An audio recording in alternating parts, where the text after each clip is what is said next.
Welcome to the InfoMullet YouTube channel. If you enjoy this content, please like or share. And if you'd like to support the InfoMullet by becoming a mulleteer, visit us on Patreon. We appreciate your support. Welcome to the InfoMullet. Facebook Live, Ask Me Anything. I am your chief mulleteer, Timothy Clancy. This is Bonky, the emotional support donkey, and what remains of Bonky's lunch, which was our last can of peaches. So we are peach free, and hopefully that won't cause any problems as we head to the grocery store. So today we're talking about wave 1.5. We've sort of talked about it potential of coming up, and what gets people confused about these waves, and I'll show them with some of the behavior modes. And again, all the graphs are on the Facebook post. I can't share through Facebook, so I'm just adding them to a post on the InfoMullet where they have them so you can see them.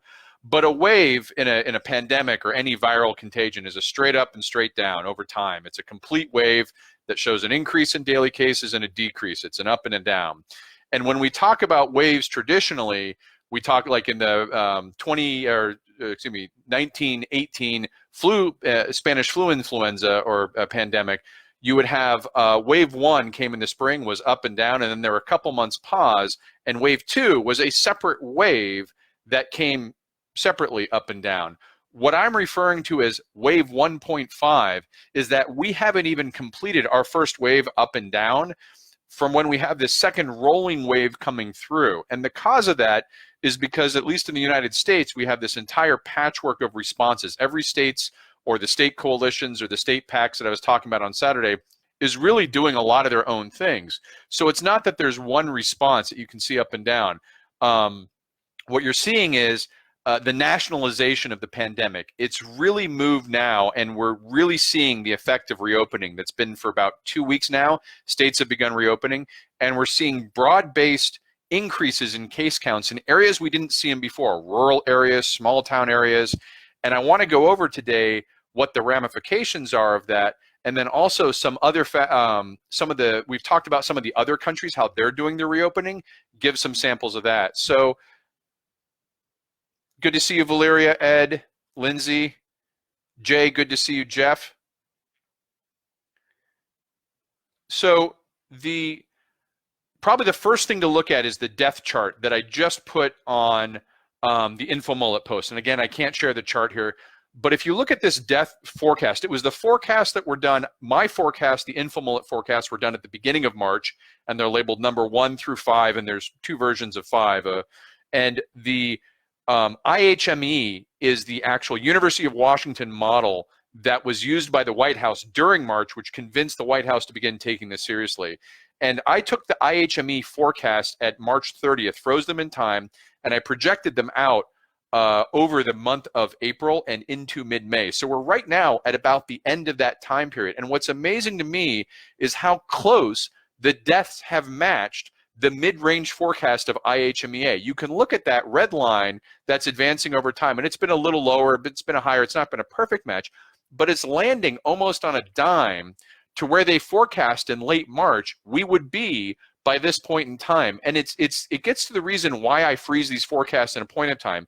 The IHMEA model is designed to give hospitals forward guidance of what they need for beds and supplies. So they've been making adjustments and changing, and the actual forecast they use on a week-to-week basis is always changing based on what the current conditions are.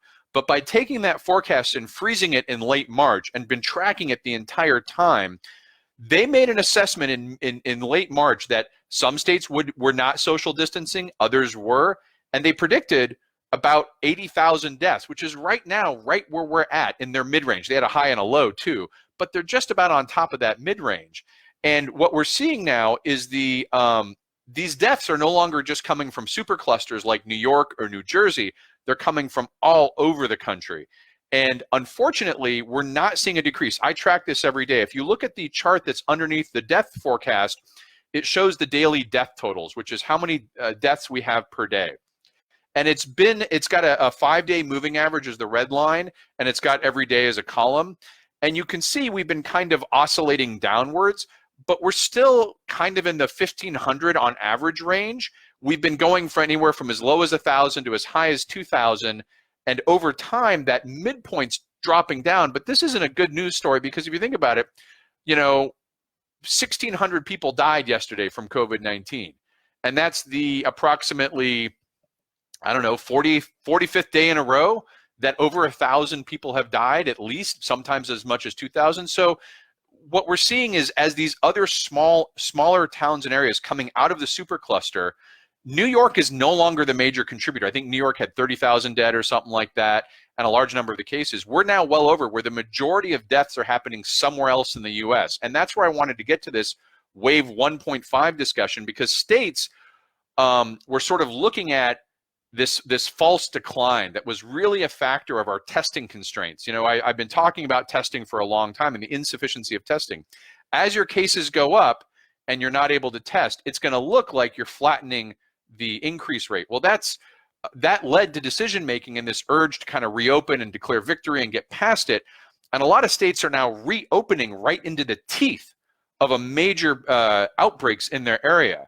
And I've put some chart ups on the post. Hopefully everyone can see the post, but I put some chart ups that are the behavior modes by state, so you can get a look at what your state is currently performing. Now, this data is from the 11th, so it's 2 days old, and it comes from a website. It's in the sources in the link. This website does the same analysis by countries around the world and by US states. And what you see is at the top, the first chart are what we call behavior modes. And it shows 3 behavior modes of what to look for in these other charts. As I mentioned before, a pandemic behavior mode of a complete outbreak and containment looks like a sharp increase over time and a sharp decrease. And these are the daily cases, the number of cases per day. And that has to do with the system structure of the virus itself. It's infecting a large amount of the population until everyone social distances or becomes infected and no longer is infected. It depends on the virus. But generally, there's a point at which the threshold is reached, a tipping point, and now it begins declining because it no longer has as many pathways to infect upon. And so a contained outbreak looks like a sharp up and a sharp down. The mid one that the group is pointing out is one that shows up and then a nice steady decline down, a decline that is proving to be consistent over time.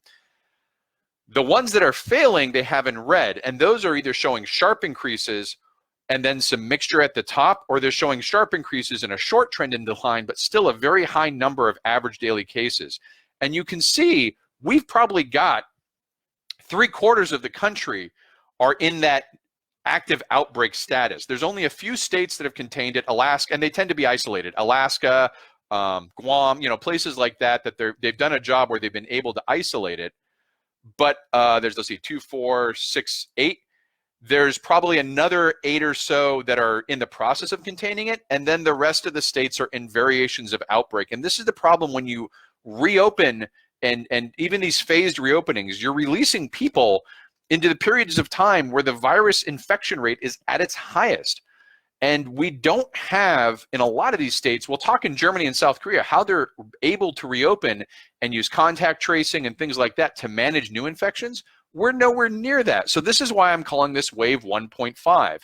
We've reopened too soon. We've done it right as these infection rates are increasing. And I'm not going to link it here because I don't do that because of my job. But NBC got a hold of a task force report from the White House. It's on Twitter. It's on NBC. You can find it. It's out there. It's marked for official use only. And I don't, because of my job, I don't use FOUO when it's not released formally.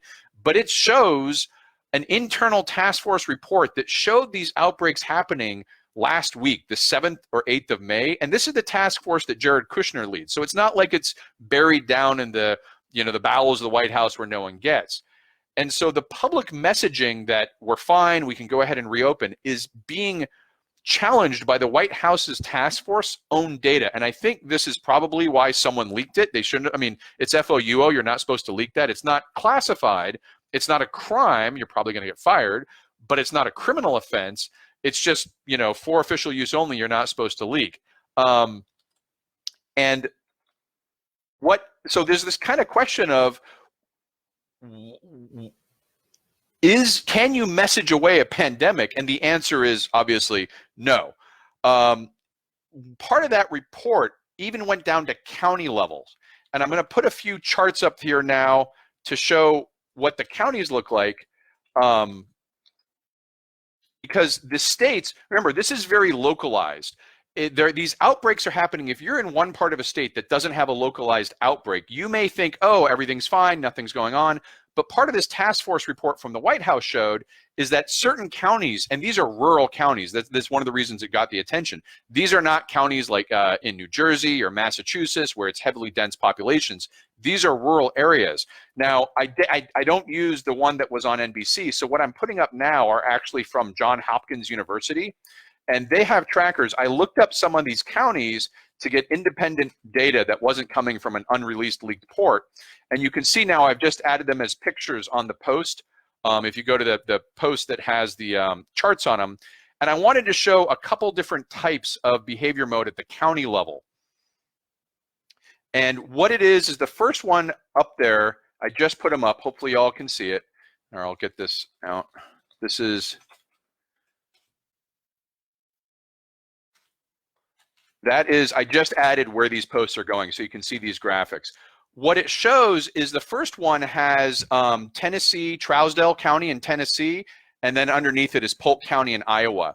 So there's a couple reasons why you might have these county level outbreaks, and it's important to understand what you're looking at from these behavior modes.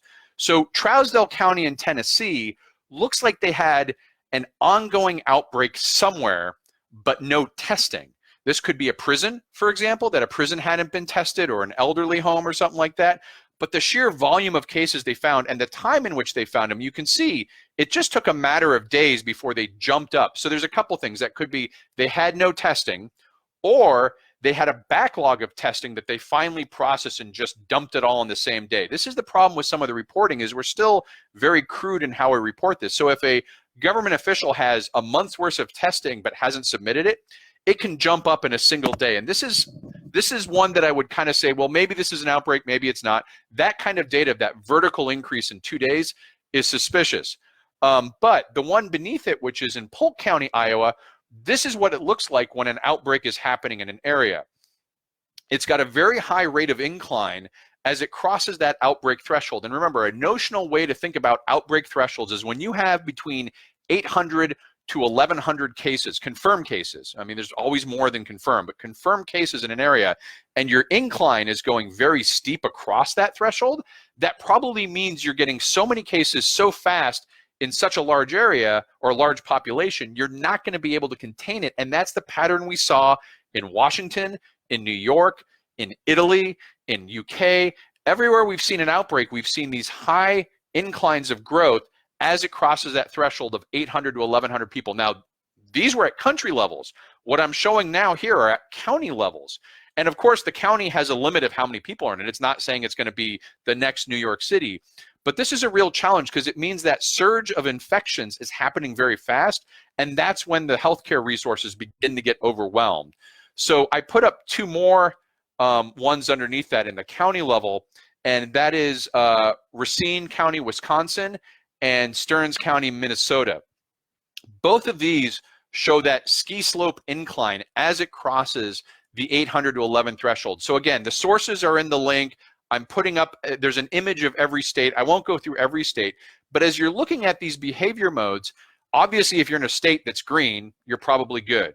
If you're in a state that's yellow or amber, you're probably showing a decline that's good, but if you've recently reopened and you don't have enough testing sufficiency or contact tracing, you may reverse that. If you're in a state that's red, you got to be very careful if you're going to take to heart these reopening orders and sort of go out and expose yourself, because you don't, I mean, these are active contagions right now that are in outbreak status. They're not contained, they're not controlled, and that means we're probably with wave 1.5. Again, it may not be another New York 30,000 deaths in one city, but it's going to continue to be somewhere between 1,000 to 2,000 deaths a day for a significant amount of time. I mean, my forecast was through May 15th. Looking forward to, say, 60 days from now, mid-July, we may have 140,000 to 160,000 deaths if we continue doing what we're doing now, which is to kind of do this haphazard reopening and release people into the face of these infections. It's not going to be everywhere, but it's going to be now areas that have traditionally been passed over or weren't affected earlier when New York was in those other areas. They're now going to see it and get the deaths. Let's take a look here at the questions. Lucas, good to see you. Yeah, and some of these are, Ed brings up a good point. Some of these are going to be localized. When you see these at a county level, you may find out that there's a prison, a meatpacking plant, an elderly facility, some localized reason why that outbreak is happening there. These are what the reservoirs do, right? They serve as these, rapid spreading areas. The problem is that the society still interacts with those reservoirs. These reservoirs hold the virus. Like if everyone's closed down, but this virus is spreading in the prison, you reopen, everything's back up, families go visiting the prison, the staff members leave the prison, go back to their families. You can have these reservoirs serve to reinfect the general population. And that's the reason why it's important to get the testing and the contact tracing high, because if you don't, you're going to be in kind of a world of hurt. Now, we talk about the hammer and the dance, and I wanted to switch for a bit and go to sort of a global response. There's two global responses that have proved effective at being able to reopen their economies, and both of them experienced challenges this week. So I want to be clear, when I'm saying like hammer and the dance and pandemic panopticon are successful, it doesn't mean they don't have challenges. And both Germany and South Korea faced those challenges this week, and the way they reacted to them speaks volumes about the different styles of pandemic response. And what, in the US, we're not doing the pandemic panopticon, and that's where you use a high degree of cellular technology, mobile data, high transparency of information, no privacy protections, and you just, minority report your way through this. You have total awareness and you're using high degree of data. That's the pandemic panopticon. We're trying, some states are, more the hammer and the dance. And the hammer is where you do the lockdown and you build your capabilities, and the dance is when you reopen and then use those capabilities to identify people who are infected, get them into quarantine so the rest of the group can stay open. Well, let's start with Germany. Germany's practicing the hammer and the dance, probably the best that are out there. And it's a large country that has had, at this point, 130,000 cases. So, a lot of times people will say, well, that country has only had a few thousand or a few hundred, and the reasons they did is they handled it well. But I think it's fair to say, how do you manage this at scale? Well, Germany's had 130,000 cases, but they've only had like 2,000 deaths or something. It's a very low death count. And what they did is they began reopening 2 weeks ago, and they had a measure, the R-OT measure. R-OT is the R number, and it's the rate of replication of the virus. So R1 means for each person who gets infected, they infect one more person. And if you're at R1, it's an even amount of infections. If you're above 1, you're going to grow the amount of people who are infected. If you're below R1, it's lower. And it's dynamic. It changes over time. Germany has been tracking, so they were in the hammer, they locked down, they built their capabilities, they have 1 million tests per day that they can run out, they've got contact tracing, they've started the dance. The dance is where they opened up and they began monitoring, and they said, if we get more than 50 cases per 100,000 people, new infections over a 7-day period, or our R-OT value goes above 1, we are going to go back into the hammer. This is the benefit of the hammer and the dance. You can go into the dance, reopen things, and if you lose control, you go back into the hammer. They had a close call here in the last week. For about 3 days, their R value was over 1, and they were beginning to worry that they'd have to close back down, but they've got it under control. Today, the R value dropped beneath 1. It's at 0.94, so it's not like it's super low, but it's low enough they feel comfortable with the measures they have. And this shows you, people ask, well, how can we ever be open if outbreaks happen? Yes, outbreaks will happen. It's can you manage them? And so Germany, for now, is still in the dance phase. In South Korea, they're practicing the pandemic panopticon, and they had a real challenge to their effort last week. An individual who later turned to be an asymptomatic carrier went to 5 nightclubs in a night, and he later tested positive. And this is where contact tracing, this is kind of like a stress test for contact tracing. These numbers are kind of unbelievable, so hold with me. By the way, the sources for these are all in the links. He probably contacted, across 5 nightclubs, there were probably 1,500 people that could have been infected from this one carrier. South Korea's contact tracing went into high gear. They used about 3,000 police. They used mobile data. They used credit card receipts to see who was at the club. They tracked down about 5,500 people, so 5,500 people who either were at the clubs or were children, family members, close coworkers, they created a bubble around this one person, and they created a bubble of about 5,500 people who from this content, and this is in days. They started on, I think, a Wednesday, and by Saturday, they had identified these people, contacted them, told them to self-isolate, began testing. They found 120 positive cases from this one asymptomatic carrier, right? So they've already within this bubble found 120. And important thing, about 10% of these people who are infected are 19 years old or younger. So again, just a data point that it's not an old person's disease and it doesn't only affect you if you're really old. 10% of the infections from this were 19 or younger. And they've tested to do this bubble, right? They've tested 22,000 people in the last week to contain this bubble.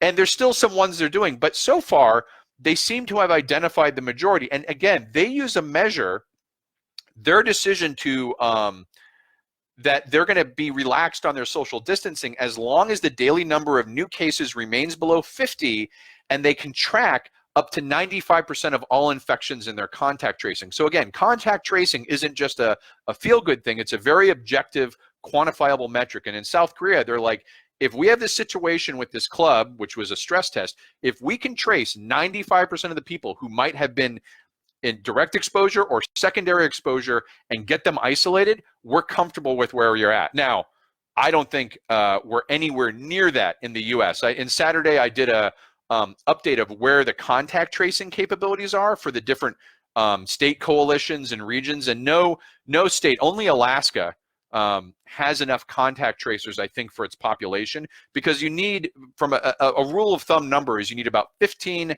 contact tracers per 100,000 of the population under normal circumstances. During a pandemic, you need about 30.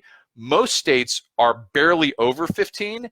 A few are higher and closer to 30. A lot of states, a lot of the ones that are reopening, they have contact tracers that you could measure in decimal points of 100,000. So they got like 0.2 per 100,000. Not nearly enough if things catch up. So again, Germany and South Korea are showing the way that you can reopen, you can return to normal, but you got to have these capabilities in place. And if you don't, even having those doesn't mean it's a walk in the park. But and they're learning as well. They're continuing to learning and modify, and that's the attitude, the culture we need to take, is sort of the ant over the grasshopper. We can't just sit back like the grasshopper and expect good things to happen because we show up and we get handed a trophy. We need to do the work and put in place these capabilities. I saw someone comparing flu cases. Yeah, there's a lot of comments here.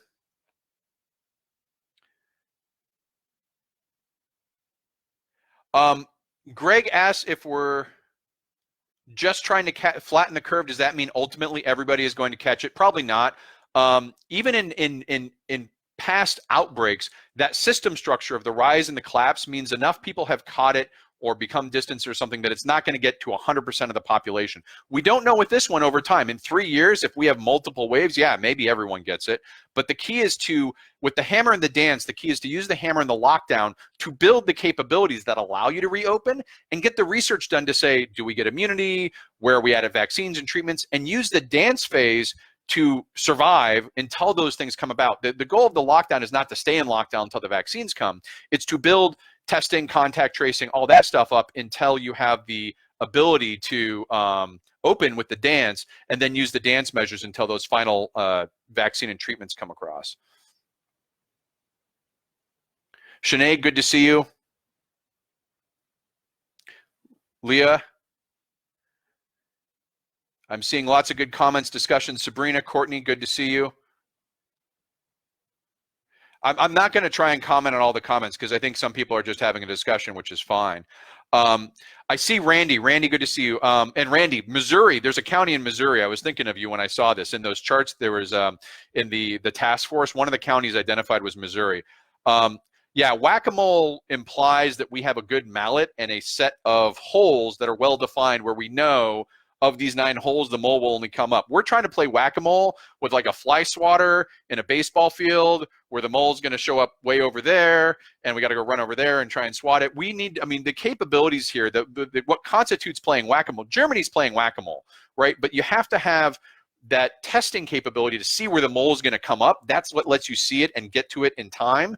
And then the whack is the contact tracing, and we don't have those capabilities yet. So I don't think we're at whack-a-mole state. We're at sub whack-a-mole, pre-mole. So I'm going to put some more charts up here, because the next thing I wanted to talk about and see if there's any more questions on this part with the wave 1.5.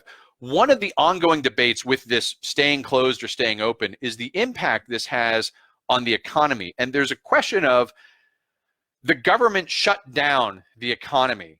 And that leads to the premise that the government can reopen the economy. And I want to challenge that thought with some data, because I don't think it's as clear as people think it is to say that the government actually shut down the economy. And this is really important when we talk about pandemic response. So I'm going to put up 2 more charts here on the page. These again are on the info mullet because I'm sharing through Crude Style here.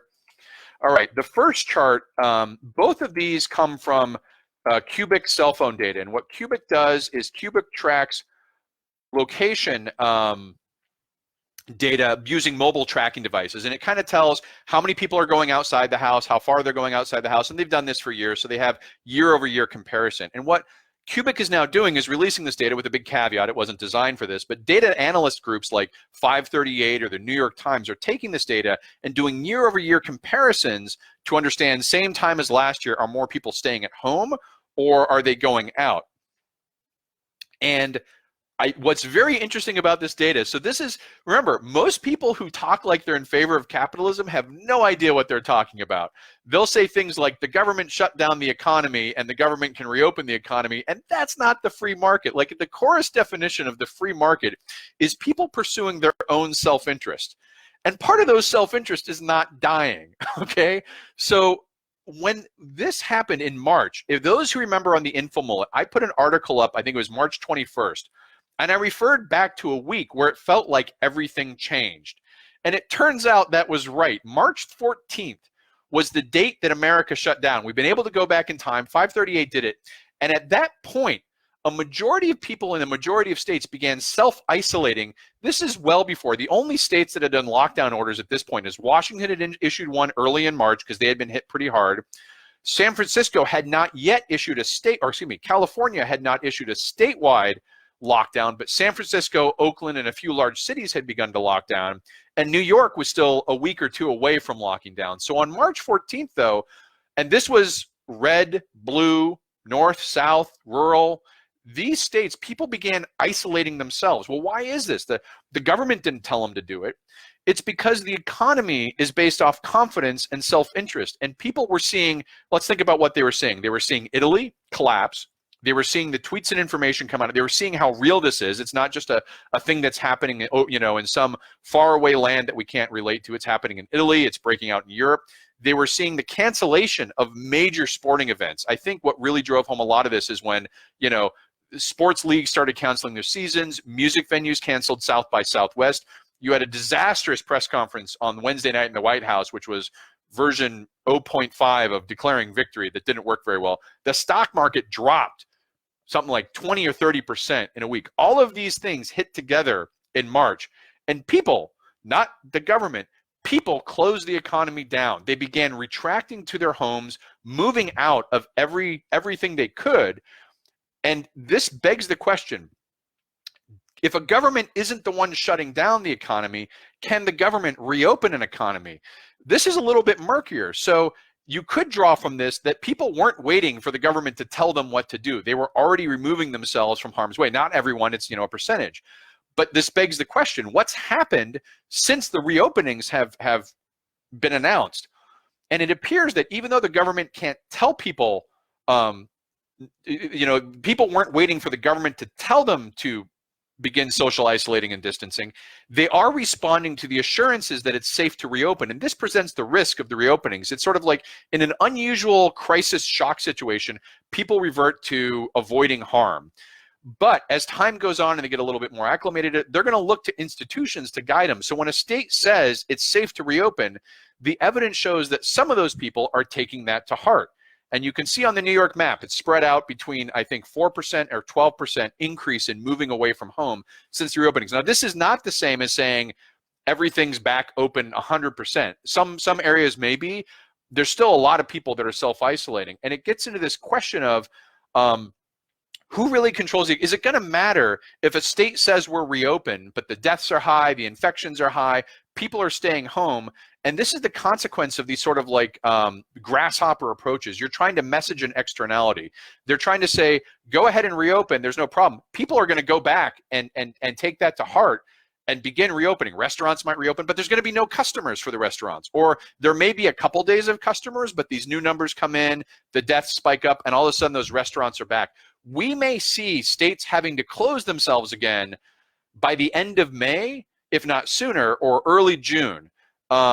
Some of them may try and stay open, but those states, the population is going to make their own call. And I fear that as the death rate continues to rise, the vast majority are going to continue to decide to self-isolate, self-quarantine. And what you've done is you haven't really accomplished anything by opening too soon. You've simply cratered confidence that it's safe. This is why I kind of say you get one shot with the hammer and the dance to do it right. And if you do it right, if you earn your way, you can open safely like Germany or South Korea. You can demonstrate competence, and that builds the belief in people that it's safe to go back. It builds confidence in business. It builds confidence that you can go back to doing those things you like doing.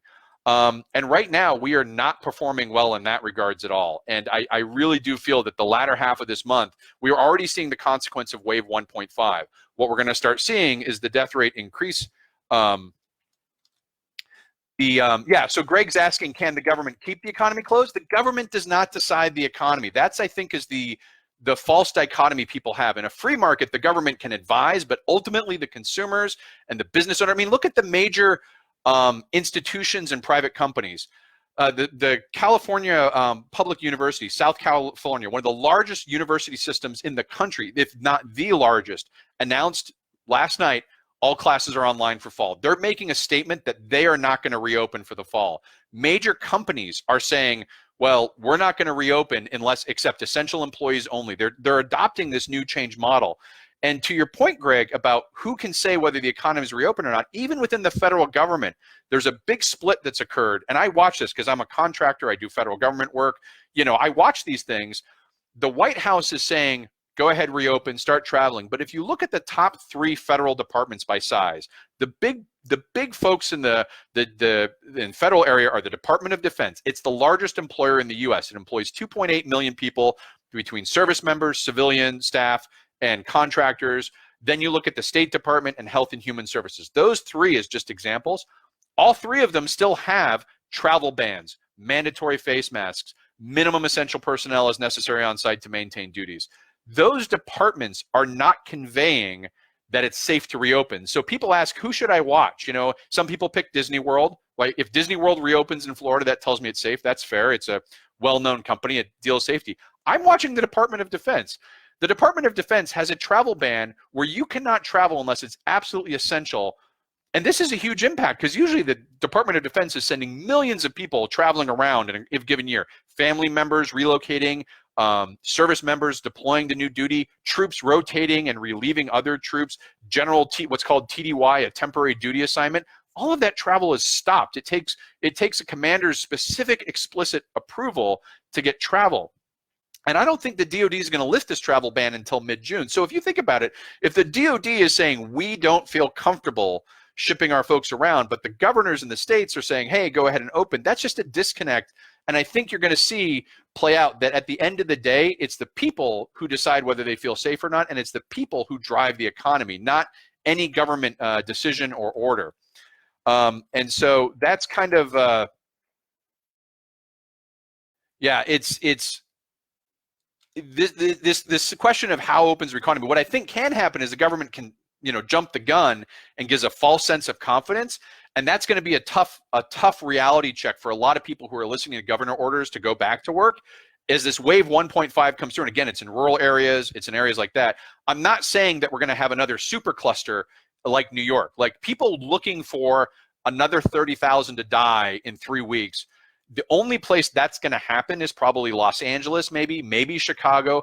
And those states tend to be taking it much more seriously. California, again, Los Angeles announced it's extending its lockdown through August. And I think it's because they don't want to become like New York City, but it doesn't have to be a large city. Albany, Georgia had a major outbreak and has, for 75,000 people, they had something like 3,000 cases, over 200 dead. It's a massive per capita impact. And you're going to see those now happening in these rural areas as Waypoint 15 rolls through.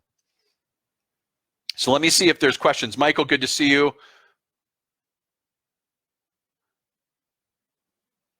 Yeah, Leah's asking about or mentioning supply side economics. Yeah, you can open the store, but you cannot make the customer shop there.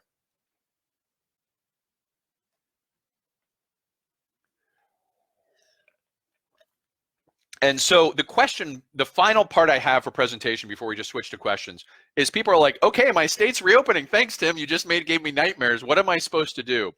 I have tried to assemble, it's in the links and I'll post this up. There are a series of documents that are the best I could find that are sort of like, what do we know about how people are infected by COVID-19? What are the and how does this look from a forensic study? It's like someone did CSI pandemic and went through and said, okay, here's how the choir was infected. Here's how a call center in a business was infected. Here's how a case was in a restaurant. Those links are in the sources for this, along with specific guidance of how you eliminate that risk or reduce that risk in that area. Plus, I've attached the CDC draft guidance that was formulated in mid-April. Now, this draft guidance, it has 3 phases based off whether you're in a community outbreak situation, you're in a containment situation, or you're in a normal situation. And the phases each have different levels of activities you can do. And it does this for childcare, healthcare, gym, churches, businesses, community. It has a whole bunch of different types. The reason I've linked these is so that people can go in there and start, whether they're managers or team members talking to managers, or they're business owners, or they're just looking at, hey, I've got something I want to do. How do I safely do it? You know, you can look at guidance on these and get the best information you can. As if you have to go back to work because the governor's reopened and it's your job or not, be proactive in advocating with management and getting the owners and the leaders to understand what are safe practices, what aren't safe practices. And a lot of it is not what people think. It's not just stay 6 feet away. Again, our knowledge of the novel virus is constantly lagging from where it should be because we kind of get anchored to these perceptions over time.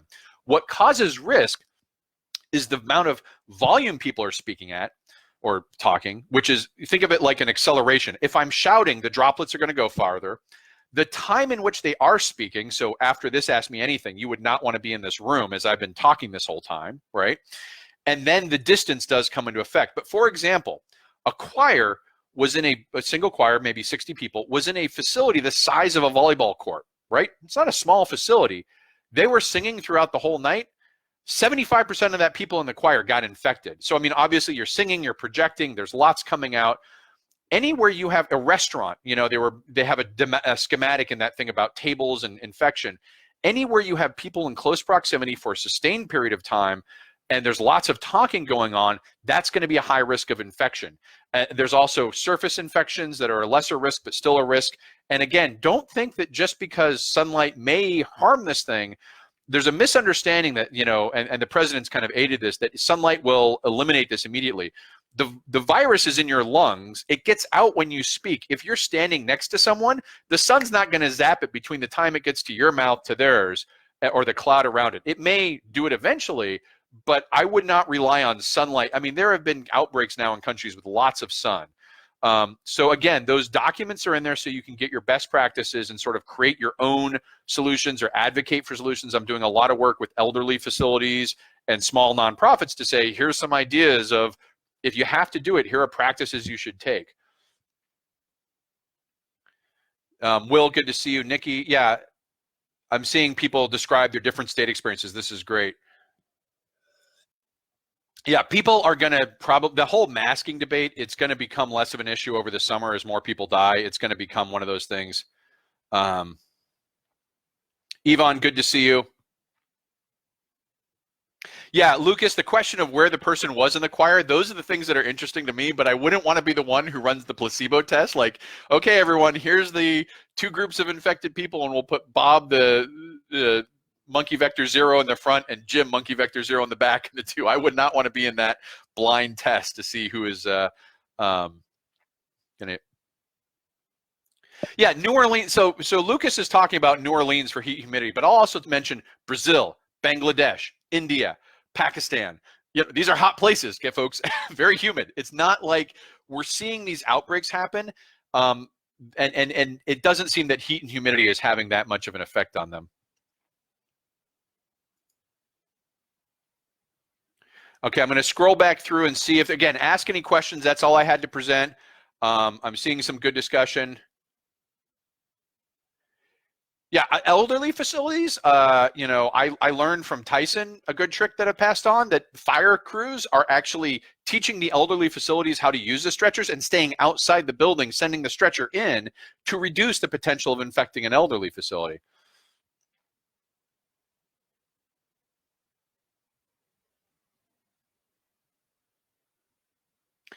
Hawaii, yeah, Hawaii looks like it's doing pretty good, Rory. I think obviously you're able to isolate a little better where you're located, but I think they've also gotten on top of this and taken it serious.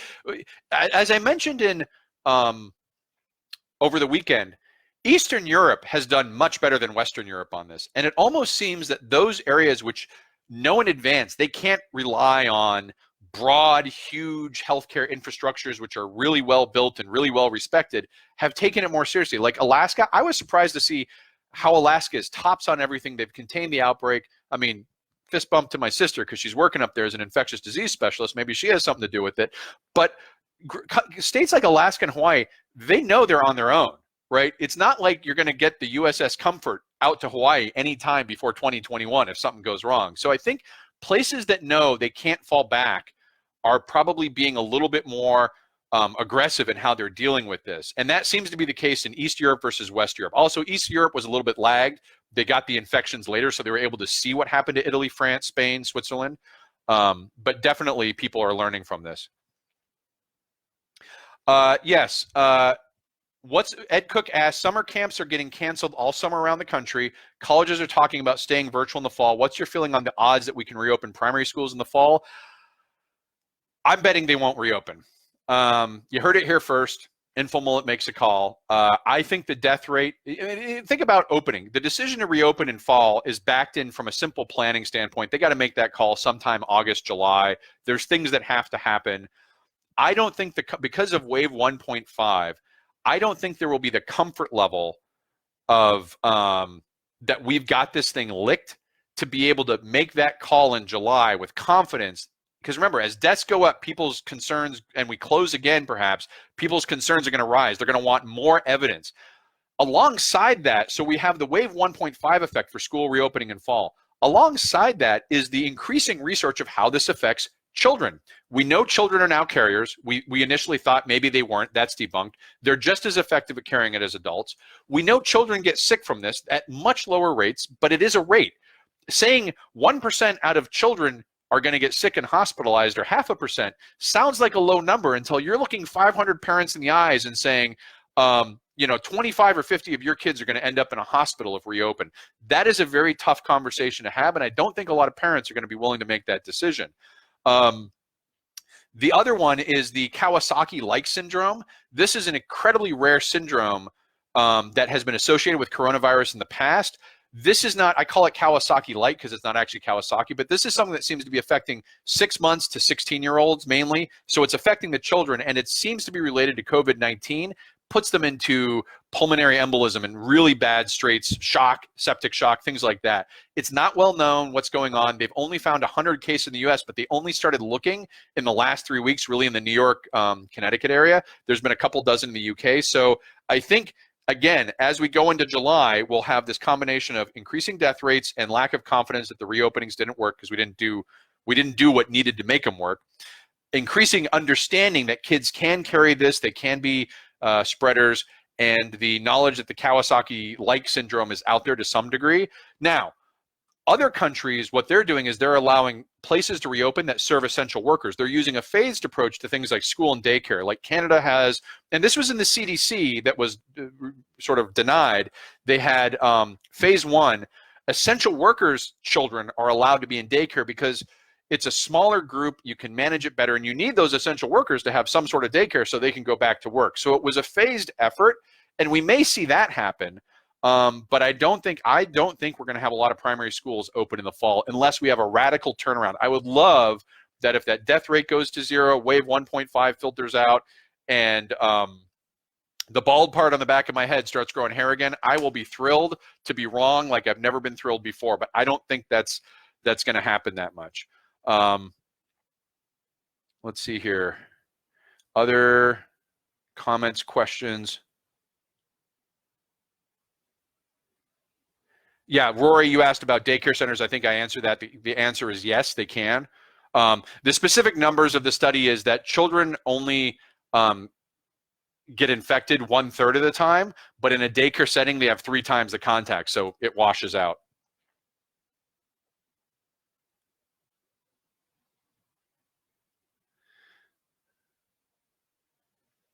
Okay, let's see here if there's any more questions that have come up. Rory, I'd say it depends if a daycare is located in a state that has hit that outbreak containment. Here's the things. The answer is it safe to reopen? You're looking at data, right? I'm not going to say yes or no for daycare. I'm saying data. The data is the outbreak is contained, so it has an up and a down behavior mode. You have strong testing sufficiency, which means you're able to test enough of the population to do both diagnostic and surveillance. Your positive rate is 5% or lower of those tests, which means you're testing broad enough to catch people who don't have it. Your contact tracing is 30 per 100,000 or higher.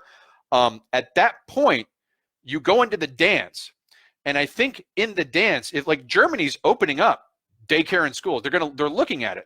It's probably going to be June, but they're looking at doing it because they're have the ability. If you know there's no outbreak in your area and you've got good visibility, you can begin returning to some of these effects. The question is then, how fast can you detect a new contagion in that area and either shut down the schools or isolate it like South Korea did with that club?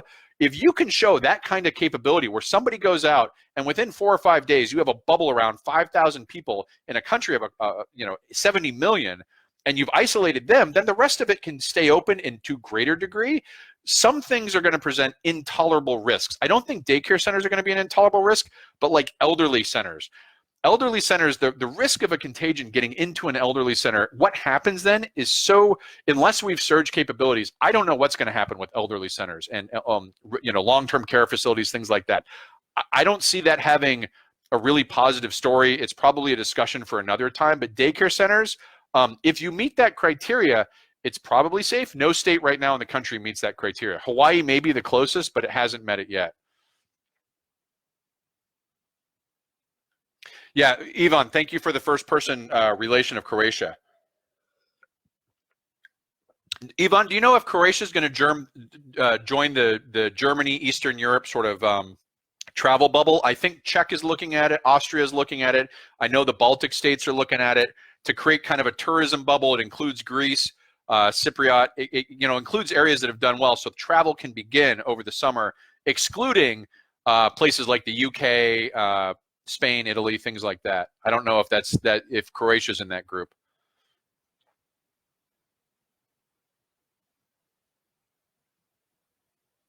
What is the Weissman? Yeah, I'll have to take a look at what this Weissman report. The best Weissman number I know is the Weissman compression factor from Silicon Valley. So I don't know what the 410 plan is, and I'll have to take a look at that and get it to another Ask Me Anything guy. By the way, Saturdays, Ask Me Anything is canceled. There's no Ask Me Anything on Saturday. I'm trying to pace these out as I do my recovery, so there will be none. Michael, good to see you. None on Saturday, but I will continue to post articles, clips, all that stuff.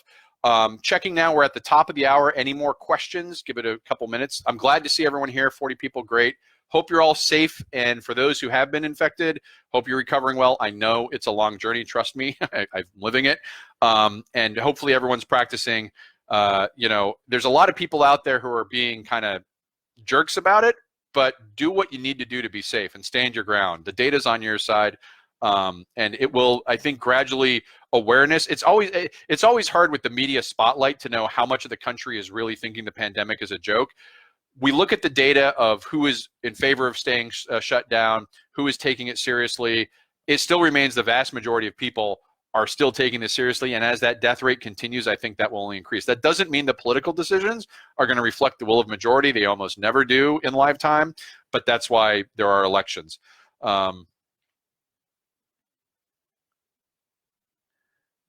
Yeah, the Ed's talking about domestic violence support, child or elder abuse. Yeah, those are going to be issues of challenge to ongoing do this. Oh, I'm getting a reminder. Plug my Patreon. For anyone who's not a Muleteer subscriber, thank you, Valeria. If you like this information, if you support what we do here, it's only $5 a month. It's www.patreon.com/infomullet, and I will.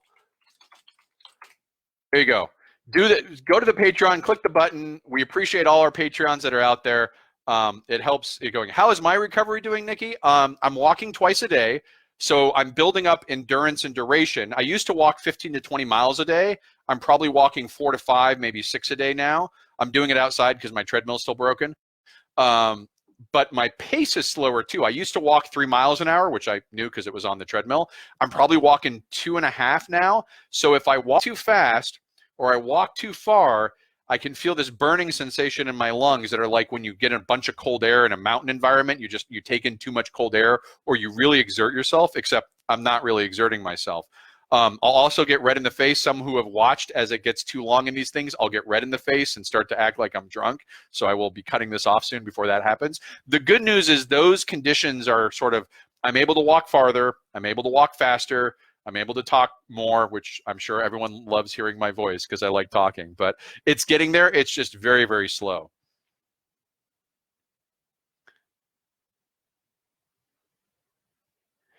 Yeah. Thanks, Even, for your response. The government seems to be focusing on the upcoming election now. Makes sense to join one of those.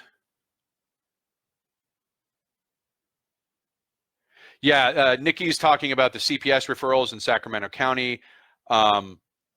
Make sure you're checking in on folks. Do what you can as a community. Donate if you can, cash to food banks. Check in on your neighbors and friends and family. A lot of this we're going to have to help out on while these struggles that Ed and Nikki are talking about are going on, because it's just going to be a tough time.